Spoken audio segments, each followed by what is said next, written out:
എല്ലാവർക്കും ലതാസ് രുചി സെറ്റിലെ മറ്റൊരു എപ്പിസോഡിലേക്ക് സ്വാഗതം. നമുക്കിന്നിവിടെ ഒരു ചക്കക്കുരു മെഴുക്കുവരട്ടി ഉണ്ടാക്കാം. അപ്പൊ ഈ ചക്കക്കുരു വെച്ചിട്ട് നമുക്ക് ഒരുപാട് സാധനങ്ങൾ ഉണ്ടാക്കാൻ സാധിക്കും. അതിൽ ഒരു ചക്കക്കുരു ഇറച്ചിക്കൂട്ട് കറി ഞാൻ നേരത്തെ ഇട്ടിട്ടുണ്ട് വീഡിയോ. അപ്പോൾ അത് കണ്ടിട്ടില്ലാത്തവര് ഡിസ്ക്രിപ്ഷൻ ബോക്സിൽ ഞാൻ അതിന്റെ ലിങ്ക് കൊടുത്തിട്ടുണ്ട്, പോയി കണ്ടു നോക്കുക. ഇപ്പൊ നമുക്ക് ചക്കക്കുരു മെഴുക്കുവരട്ടിക്ക് വേണ്ട സാധനങ്ങൾ എന്തൊക്കെയാണെന്ന് നമുക്കൊന്ന് നോക്കാം ആദ്യം. അപ്പൊ അതിനുവേണ്ടി ഞാനൊരു ഏകദേശം ഒരു 25 ചക്കക്കുരുവാണ് എടുത്തിട്ടുള്ളത്. ഈ ചക്കക്കുരു ഞാൻ പൊളിച്ച് വൃത്തിയാക്കിയതിന് ശേഷം അത് ഒരു ചക്കക്കുരു എടുത്തിട്ട് 4ആയിട്ട് കട്ട് ചെയ്തിട്ട് ഇതേപോലെ നീളത്തില് കീറി വെച്ചിരിക്കുക.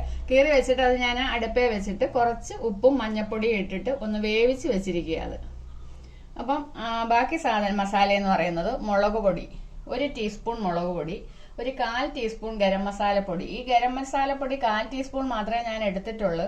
അത് ഞാൻ ഇവിടെ തന്നെ തയ്യാറാക്കിയ ഗരം മസാലപ്പൊടിയാണ്. അതുകൊണ്ട് തന്നെ വളരെ കുറച്ച് മാത്രമേ ഞാനത് ചേർക്കുന്നുള്ളൂ. നമ്മൾ കടയിൽ നിന്നൊക്കെ മേടിക്കുന്ന ഗരം മസാലപ്പൊടി ആകുമ്പോൾ കുറച്ചുകൂടെ കൂടുതൽ ഇടേണ്ടി വരും. കാരണം അതിന് ഒരു മണമൊക്കെ കിട്ടണമെങ്കിൽ അത് കൂടുതൽ ചേർത്തെങ്കിലേ പറ്റത്തുള്ളൂ. പിന്നെ ഉപ്പ് ആവശ്യത്തിന്, പിന്നെ ഒരു നമ്മുടെ കൈക്ക് ഒരു പിടി തേങ്ങാക്കൊത്തി ഞാൻ എടുത്തിട്ടുണ്ട്, ഒരു 2 സവാള ചെറുതായിട്ട് അരിഞ്ഞത്, പിന്നെ ഒരു 2 തക്കാളിക്ക കട്ട് ചെയ്തത്, 2 പച്ചമുളക്, പിന്നെ കറിവേപ്പില. ഇത്രയും സാധനങ്ങളാണ് നമുക്കിതിന് ആവശ്യമായിട്ടുള്ളത്. അപ്പൊ നമുക്കിതിന് കുക്ക് ചെയ്യുന്നതിന് വേണ്ടിയിട്ട് ഞാനിവിടെ ഒരു പാൻ അടുപ്പിൽ വെച്ചിട്ടുണ്ട്. അപ്പൊ അതിനകത്തിലോട്ട് നമുക്ക് കുറച്ച് ഓയിൽ ഒഴിച്ചു കൊടുക്കാം.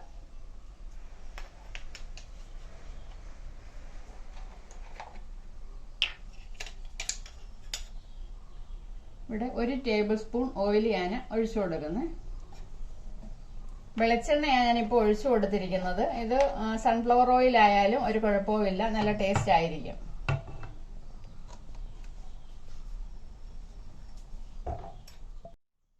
അപ്പൊ നമ്മുടെ എണ്ണ ഇവിടെ ചൂടായിട്ടുണ്ട്. ഞാൻ അതിനകത്തോട്ട് ആദ്യം ഈ തേങ്ങാക്കൊത്ത് അരിഞ്ഞു വെച്ചിരിക്കുന്നതൊന്ന് ഇട്ട് കൊടുക്കാം നമുക്ക്.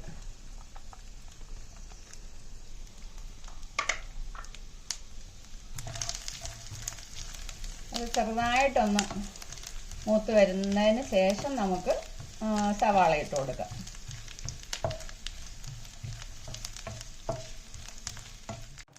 അപ്പൊ നമ്മുടെ തേങ്ങാക്കൊത്ത് ചെറുതായിട്ടൊന്ന് മൂത്ത് വന്നിട്ടുണ്ട്. അപ്പൊ ഇനി നമുക്ക് ഇതിനകത്ത് ആവശ്യത്തിനുള്ള സവാള ഇട്ട് കൊടുക്കാം.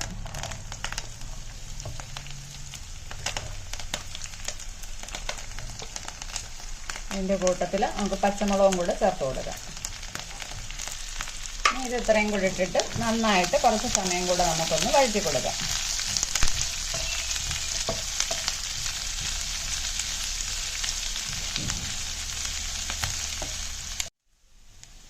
അപ്പൊ നമ്മുടെ സവാള ഒരുപാട് മൂക്കണ്ട, നമ്മുടെ ആവശ്യത്തിന് മൂത്ത് വന്നിട്ടുണ്ട്. അപ്പൊ നമുക്ക് ഇതിന്റെ കൂടെ ഈ കറിവേപ്പിലയും തക്കാളി കട്ട് ചെയ്തതും കൂടെ ഇട്ട് കൊടുക്കാം.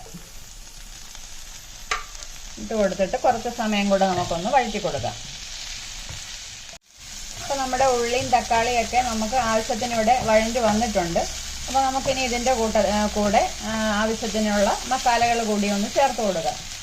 അപ്പം അതിനുവേണ്ടി ഞാൻ 1 ടീസ്പൂൺ മുളക് പൊടിയാണ് എടുത്ത് വെച്ചിരിക്കുന്നത്, പിന്നെ ഒരു 1/4 ടീസ്പൂൺ ഗരം മസാലപ്പൊടി, പിന്നെ മഞ്ഞൾപ്പൊടി ഓൾറെഡി ഞാൻ ചക്കക്കുരുവിനകത്തിട്ട് വേവിച്ചത് കൊണ്ട് ഇനി ചേർക്കുന്നില്ല. അപ്പൊ ഈ 2 മസാലകൾ മാത്രം മതി നമുക്ക് ഈ ചക്കക്കുരു മെഴുക്കുവരട്ടി ഉണ്ടാക്കാൻ. അപ്പൊ ഇതിന്റെ പച്ചമണം മാറുന്നിടം വരെ നമുക്ക് ഇതിനകത്ത് ഈ എണ്ണയ്ക്കകത്തിട്ട് ഇത് കൂടി ഒന്ന് വഴറ്റി കൊടുക്കാം.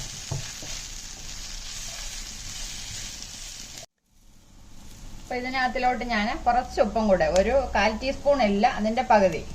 കാര്യം ഞാൻ ചക്കക്കുരുവിനകത്ത് ഉപ്പിട്ടാ വേവിച്ച് വെച്ചിരിക്കുന്നത്. അതുകൊണ്ട് തന്നെ ഈ ഉള്ളിക്ക് ആവശ്യത്തിനുള്ള ഉപ്പ് മാത്രം നമുക്ക് ഇട്ടാൽ മതി.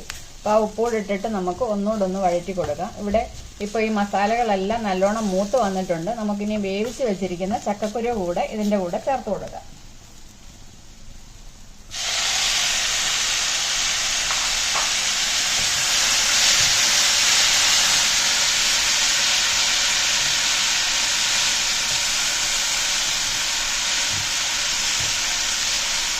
കുറച്ച് സമയം ഈ ചക്കക്കുരുവിൽ ഈ മസാല എല്ലാം ഒന്ന് പിടിക്കുന്നിടം വരെ നന്നായിട്ടൊന്ന് മിക്സ് ചെയ്ത് കൊടുക്കണം. കുറച്ച് സമയം അതൊന്ന് മിക്സ് ചെയ്ത് കൊടുക്കുക.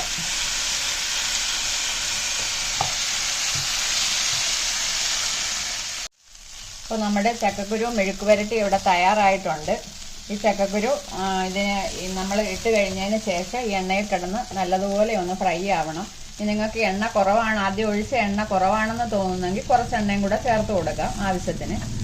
അപ്പോൾ നമുക്കിപ്പോൾ ഇവിടെ ഇത് പരുവമായി കിട്ടിയിട്ടുണ്ട്. ഇനി തീ ഓഫ് ചെയ്തതിന് ശേഷം നമുക്കിതൊന്ന് വാങ്ങി വെക്കാം. അപ്പോൾ നമ്മുടെ ചക്കക്കുരു മെഴുക്ക് പുരട്ടി ഇവിടെ റെഡി ആയിട്ടുണ്ട്. ഇഷ്ടപ്പെട്ടെങ്കിൽ എല്ലാവരും ട്രൈ ചെയ്ത് നോക്കുക. വളരെ നല്ലൊരു മെഴുക്ക് പുരട്ടിയാണിത്. അപ്പോൾ എൻ്റെ ചാനൽ ആദ്യമായിട്ട് കാണുന്നവർ ഒന്ന് സബ്സ്ക്രൈബ് ചെയ്തേക്കാൻ മറക്കരുത്. അതേപോലെ തന്നെ കമൻറ്റ് ചെയ്യുക, ഷെയർ ചെയ്യുക, ലൈക്ക് ചെയ്യുക. ഇനി അടുത്ത ഒരു നല്ല വീഡിയോയുമായിട്ട് ഞാൻ ഉടൻ തന്നെ വരുന്നതായിരിക്കും. അതുവരേക്കും എല്ലാവർക്കും ബൈ.